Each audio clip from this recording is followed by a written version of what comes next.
اللہ تعالیٰ نے قرآن مجید میں رمضان کے روزوں کے ساتھ دعا کا تذکرہ کیا۔ وَإِذَا سَأَلَكَ عِبَادِي عَنِّي فَإِنِّي قَرِيبٌ، فرمایا کہ اے نبی آپ ان سے یہ کہہ دیجئے کہ جب میرے بندے میرے بارے میں پوچھیں تو آپ ان کو بتا دیں کہ میں تمہارے قریب ہوں۔ اجیب دعوت الداعی اذا دعان، جب کوئی مجھے پکارتا ہے تو میں اس کی دعوت کا، اس کی دعا کا جواب دیتا ہوں۔ دعا اور رمضان یہ دونوں ساتھ ساتھ ہیں۔ جہاں اور دیگر معاملات میں ہمارے اندر کمی واقع ہوئی ہے، دین کے معاملات میں، نماز میں، روزے میں، تلاوت میں، وہیں ایک بہت بڑی عبادت ہے دعا، اس میں بھی لوگ پیچھے ہٹ گئے ہیں۔ اور شیطان کی کوشش یہ ہوتی ہے کہ وہ آپ کو کوئی دوسرا آلٹرنیٹ دیتا ہے تاکہ آپ اصل کو چھوڑ کر اس متبادل میں مشغول ہو جائیں، کیونکہ اگر آپ کے پاس آلٹرنیٹ نہیں ہوگا تو پھر آپ اسی اصل پہ قائم رہو گے۔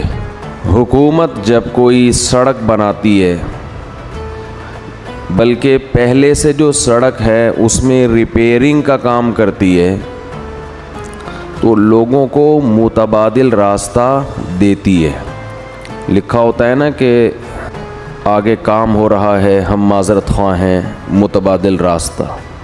وہ کچے میں ہوتا ہے متبادل، وہاں آپ اتار کے تھوڑا سا آگے ٹرن ماریں گے تو دوبارہ ہائی وے پہ چڑھ جائیں گے آپ۔ یہ متبادل راستہ گورنمنٹ کیوں دیتی ہے؟ اس لیے کہ نہیں دیں گے نا تو ایسا نہیں ہوگا کہ لوگ وہاں کھڑے رہیں قیامت تک کہ آگے چونکہ سڑک پہ کام ہو رہا ہے، یا لوگ واپس چلے جائیں، ایسا بھی نہیں ہوگا۔ واپس جانا شروع کریں، اتنی لمبی ٹریفک کی لائن لگ جائے گی، پھر آپ 2 گھنٹے کا سفر کر چکے ہیں تو واپس کون مڑے گا بھائی؟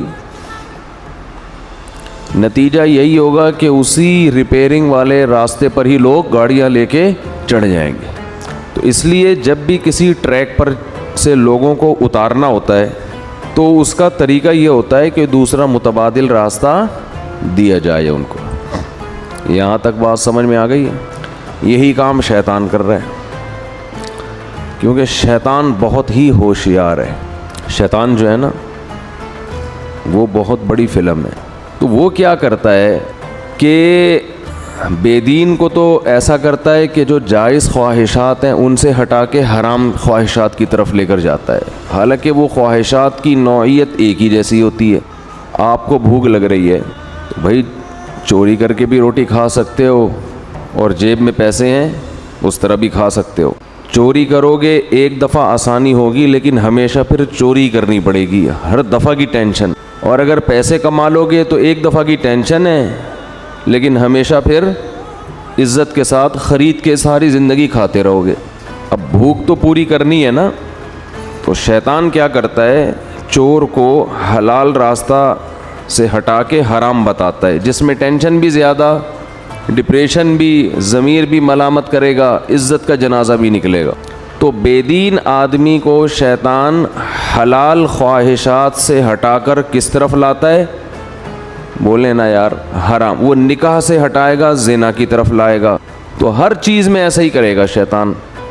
دیندار آدمی کو، جو دین کو فالو کر رہا ہے، دین پہ چلنا چاہتا ہے، اسے شیطان سنت سے ہٹا کے متبادل راستہ بدعت والا دے گا، یا وہ بدعت نہ بھی ہو لیکن وہ سنت جیسی اس میں روحانیت نہیں ہوگی، ایسا راستہ دے گا شیطان اس کو۔ سمجھ میں میرا خیال ہے آ رہی ہے بات؟ تھوڑی کہ ہمیشہ سمجھ میں نہ آئے، کبھی کبھی آتی بھی ہے۔